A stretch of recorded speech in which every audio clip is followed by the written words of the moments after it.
दोस्तों आज हम बात करने वाले हैं कैशमैन मूवी के बारे में, जो कि ये स्टोरी एक ऐसे लड़के के बारे में है जो टाइम को फ्रीज कर सकता है और टाइम को फ्रीज करने के बाद वो लड़कियों के कपड़े उतार कर उनकी ड्राइंग बनाया करता था।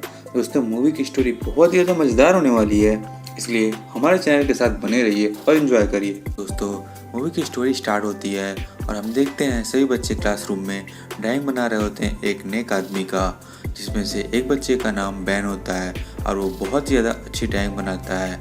और उसमें से हम एक लड़की को देखते हैं जिसका नाम सूजी होता है।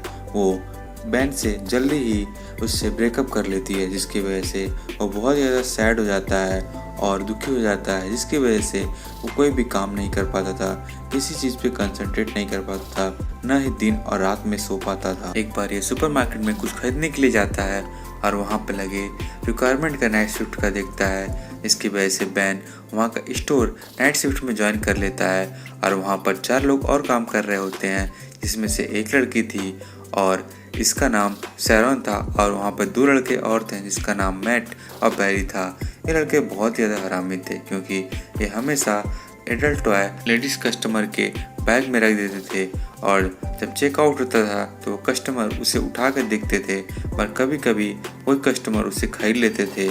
इसकी वजह से वो दोनों बहुत खुश होते थे। एक बार वो स्टोर में फ्रीज कर देता है और देखता है कि सभी लोग फ्रीज हो गए हैं और कोई भी मूव नहीं कर रहा है और कोई भी चीज़ इधर से उधर नहीं जा रही है। उसके बाद वो लड़कियों में इंटरेस्टेड था, इसलिए वो उनके बॉडी को उनसे कपड़े हटाकर उनकी ड्राइंग बनाने लगा था। और कुछ लड़कियों को तो वो बिल्कुल नेक करके उनकी ड्राइंग बनाकर अपने पास रखता था। और तभी वो देखता है कि उसका बॉस भी फ्रीज हो गया है, इसके वजह से वो उसे उठा कर ले जाकर गिरते हुए मिल के सामने रख देता है। और हमें यहाँ पता चलता है कि बैन इतना ज़्यादा लड़कियों में क्यों इंटरेस्ट रखता है, क्योंकि जब वो बच्चा था तो उसके घर में एक लड़की रहती थी जो हमेशा नेक घूमती रहती थी और बैन देखता था। और यहाँ पर इसका एक दोस्त जिसका नाम सीन था और दूसरे बॉय के साथ वो विलेज में जाके अपने स्कूल के सीनियर लड़कियों को पैसे दे के उनके प्राइवेट पार्ट को दिखता था और वो भी पैसे लेके अपने प्राइवेट पार्ट को दिखाती थी, इससे कोई परेशानी नहीं थी। और इस लड़की का नाम नटालिया था। एक बार तो ये दोनों हद ही कर देते हैं। ये सीन के माँ के पुराने ओल्ड और उसके पेरेंट्स के पुराने फ़ोटो और वीडियो एडल्ट फ़ोटो देख रहे होते हैं। और जब ये सीन की माँ को पता चलता है तो उन्हें बहुत ज़्यादा डांटने लगती है। देखती है कि इन दोनों बच्चों की तो गन लोड हो चुकी है। उसके बाद हम प्रेजेंट टाइम में देखते हैं कि जहाँ पर बॉस के फुटबॉल टीम को दिखाया जाता है। ये लोग बहुत ही अच्छी तरीके से खेलते हैं, लेकिन फिर भी बहुत ही बुरी तरीके से हार जाते हैं। और जब फुटबॉल बैन के बॉस के सर पे लगता है तो उसी टाइम बैन टाइम को फ्रीज कर देता है। रेस्ट रूम में जाकर कोल्ड ड्रिंक पीने लगता है और तभी वो देखता है कि टाइम फ्रीज होने के बाद भी कोई मूव कर रहा है।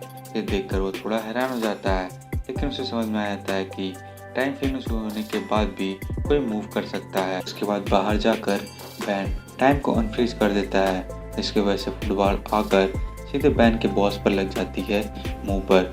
इसकी वजह से उसके मुंह से खूब सारा ब्लड निकलने लगता है और उस मैच को देखने के लिए सैरन भी आती है। इसके बाद बैन सैरन को घर छोड़ने के लिए जाता है और छोड़ते छोड़ते इन दोनों में काफ़ी ज़्यादा इंटरेक्ट होते हैं और घर पे भी काफ़ी ज़्यादा बातचीत होने की वजह से ये दोनों एक दूसरे को प्यार करने लगते हैं और डेट पे करने लगते हैं। कुछ टाइम के बाद उसके बॉस का बर्थडे होता है और वो पुरानी बातों को भुलाने के लिए एक बर्थडे पार्टी रखता है। इसमें सभी को बुलाता है और उसके अपने कुछ खास लोगों को भी बुलाता है। पार्टी से पहले मैट और बैरी बैन को कॉल करते हैं और उससे बोलते हैं कि वो दोनों एक ड्राइंग कंपनी के मालिक हैं और वो उसके ड्राइंग को देखना चाहते हैं। उसे वो अपने एक गैलरी का एड्रेस देकर उसे पेंटिंग लेकर बुलाते हैं। और मैट को ये बात नहीं पता होता है किसी ये कॉल मैथ्यू और बैन ने किया हुआ है। उसके बाद सभी लोग पार्टी के लिए तैयार होने लगते हैं और सभी अच्छे कपड़े पहन कर जाना चाहते थे। यहाँ पर बैन और सैरन दोनों कपल बन के उस पार्टी में जाते हैं और यहाँ पे देखते हैं हम और सारी लड़कियाँ भी यहाँ पर पहले से होती हैं जो लोगों को एंजॉय करती हैं। और यहाँ पे नेटली भी पहले से मौजूद होती है। नेटली वही लड़की है जो बचपन में लोगों से पैसे लेके उनका एंजॉय कराती थी और यहाँ पे भी वो न्यूड होकर डांस कर रही थी। इसकी वजह से माहौल काफ़ी रोमांचक हो गया था। और हम यहाँ पर देखते हैं कि बैन की एक्स गर्लफ्रेंड सूजी भी आई होती है जो कि वो उसके बॉस के लड़के की बॉयफ्रेंड बन चुकी थी और अब सूजी उसके बॉस के लड़के की गर्लफ्रेंड बन चुकी थी। सूजी यहाँ पर बैन से माफ़ी मांगती है और उसे सॉरी बोलती है, लेकिन बैन को कुछ भी समझ में नहीं आता है कि आखिर यहाँ पे चल क्या रहा है। बैन उसे धक्का दे देता है, लेकिन सायरन उसे देख कर बहुत ही ज़्यादा उदास साइड हो जाती है, जिससे वहाँ से जाने लगती है। बैन देखता है कि माहौल बहुत ही ज़्यादा ख़राब हो गया है, जिसकी वजह से वो टाइम को फ्रीज कर देता है, क्योंकि वो इस टाइम को बर्बाद नहीं करना चाहता था, एंजॉय करना चाहता था। वो उसकी ड्राइंग बनाने लगता है और उसे माफ़ी मांगता है, बट सायरन उसे माफ़ नहीं करती है और बहुत ही उल्टा सीधा सुनाने लगती है और दरवाज़ा भी बंद कर देती है। नेक्स्ट डे जब बैन सुपरमार्केट जाता है तो देखता है कि सायरन वहाँ पर नहीं आई हुई है।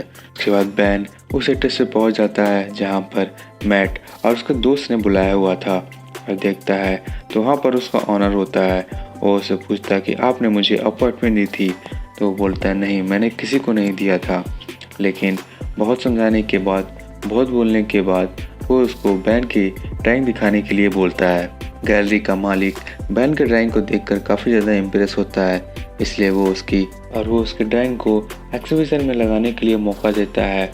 उसके बाद ये सायरन को वहाँ पे आने के लिए इनवाइट भी करता है और जब सायरन वहाँ पर पहुँचती है तो देखती है कि तो शौक हो जाती है, क्योंकि यहाँ पे सारी ड्राइंग उसी की थी और काफ़ी खूबसूरत और अच्छे तरीके से बनाई हुई थी। और यहाँ पर बैन को भी जॉब का ऑफ़र मिल जाता है। यह देखकर वो समझ जाती है कि बैन उसे कितना ज़्यादा प्यार करता है और दोनों किस भी करते हैं। फिर बैन यहाँ पर टाइम को फ्रीज कर देता है और देखते हैं हम कि यहाँ पर सायरन भी टाइम में उस समय मूव कर सकती थी। इसके बाद ये दोनों वहाँ से एग्जीबिशन से निकलकर बाहर चले जाते हैं मौज करने के लिए और तभी हम यहाँ देखते हैं कि बाहर भी जो स्नोफॉल हो रहा है वो भी रुक चुका था। उसके बाद मूवी यहाँ पर एंडिंग हो जाती है। दोस्तों, ये सब बैन की इमेजिनेशन थी, क्योंकि वो इतने दिनों और रातों से सोया नहीं था, जिसकी वजह से वो ये सब इमेजिन करके टाइम को फ्रीज करके ये सारे काम करना चाहता था। दोस्तों, आपको हमारी एक्सप्लेनेशन कैसी लगी आप हमें कमेंट सेक्शन में ज़रूर बताइएगा और हमारे चैनल को ज़रूर सब्सक्राइब करें